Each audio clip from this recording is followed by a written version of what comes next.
नमस्कार, good morning. स्वागत है आपका हमारे मॉर्निंग प्राइम टाइम आज सुबह में। आपके साथ मैं हूं मीनाक्षी कनवाल। बुलेटिन की शुरुआत कर रहे हैं हम बारिश और बाढ़ से मची तबाही के साथ। अभी भी देश का एक बड़ा हिस्सा पानी के प्रलय से जूझ रहा है। उत्तराखंड, उत्तर प्रदेश और हिमाचल में कई नदियां उफान पर हैं, तो कहीं फ्लैश फ्लड से बर्बादी हुई। आज राहुल गांधी भी गुजरात और राजस्थान में बाढ़ प्रभावित इलाकों का जायजा लेंगे।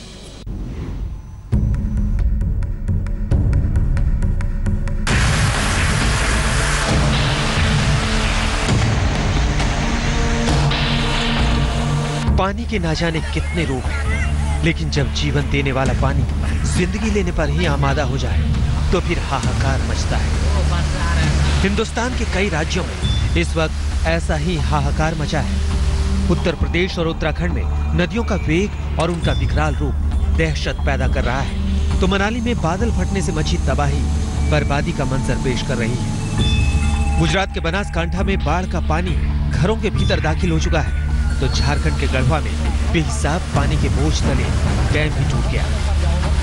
हिमाचल के चंबा में स्कूली बच्चे तेज झरने की धार से युद्ध करने को मजबूर हैं, तो राजस्थान के पाली में सड़कों पर बारिश का पानी परेशानी पैदा कर रहा है।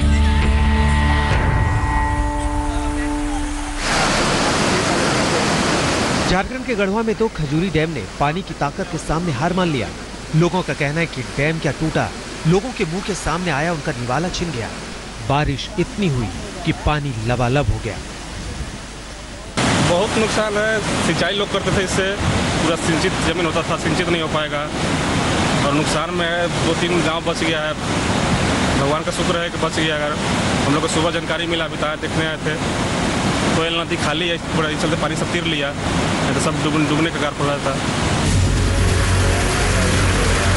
उत्तराखंड के पहाड़ों पर होने वाली भारी बारिश उत्तर प्रदेश में असर दिखा रही है। शारदा नदी में बनबसा बैराज से पानी छोड़े जाने और घाघरा नदी का जलस्तर बढ़ने के चलते लखीमपुर खीरी जिले में आने वाली बाढ़ और कटान के चलते 22 गांवों को अलर्ट कर दिया गया है। खुद देखिए कैसे गांव वाले गर्दन तक पानी में डूबकर जाने को मजबूर हैं।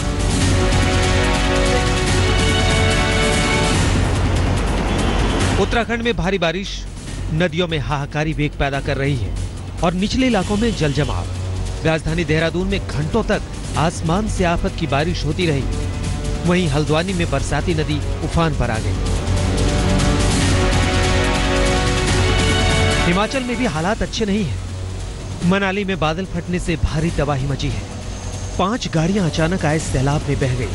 चंबा में देखिए कैसे छोटे छोटे स्कूल जाने वाले बच्चे जान हथेली पर रखकर तेज झरने को पार कर रहे हैं। गुजरात में हालांकि बारिश में कमी आई है, लेकिन बाढ़ का पानी अभी भी घरों में घुसा हुआ है। राजस्थान के पाली में भी शहर की सड़कों पर जमा पानी इतनी आसानी से जाता नहीं दिख रहा। कुल मिलाकर हालात अभी भी सामान्य होने से कोसों दूर खड़े दिखाई दे रहे हैं। आखिर कुदरत इतनी आसानी से कहां मानने वाली है? आज तक ब्यूरो। ये तो प्राकृतिक आपदा थी, लेकिन ब्रेक के बाद राजधानी दिल्ली से आपको तस्वीर दिखाएंगे रोड रेज के बाद किस तरह से आफत आई। इस वक्त एक बड़ी खबर आ रही है डोकलाम से जुड़ी हुई। चीन की सेना ने एक बार फिर इस मुद्दे को लेकर गीदड़ भभकी दी है। पीएलए ने कहा है कि बर्दाश्त की भी हद होती है। उसने भारत को डोकलाम से तुरंत हटने के लिए कहा है। हर बार की तरह इस बार भी चीन की सेना ने अपनी ताकत पर बखान किया है। चीन की सेना के प्रवक्ता की तरफ से धमकी एक बार फिर आई है कि सहने की भी एक सीमा होती है। भारत फौरन डोकलाम से अपनी सेना हटाए। डोकलाम को लेकर चीन और भारत लगातार आमने सामने।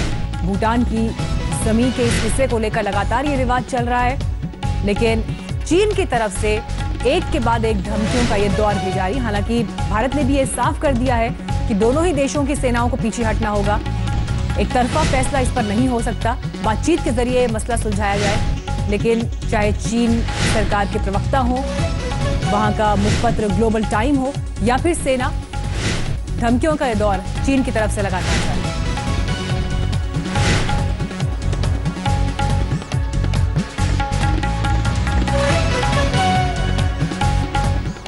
फिलहाल एक ब्रेक के लिए यहां रुक रहे हैं, फौरन लौटेंगे। ब्रेक के बाद आपको दिखाएंगे 10 मिनट में 50 खबर।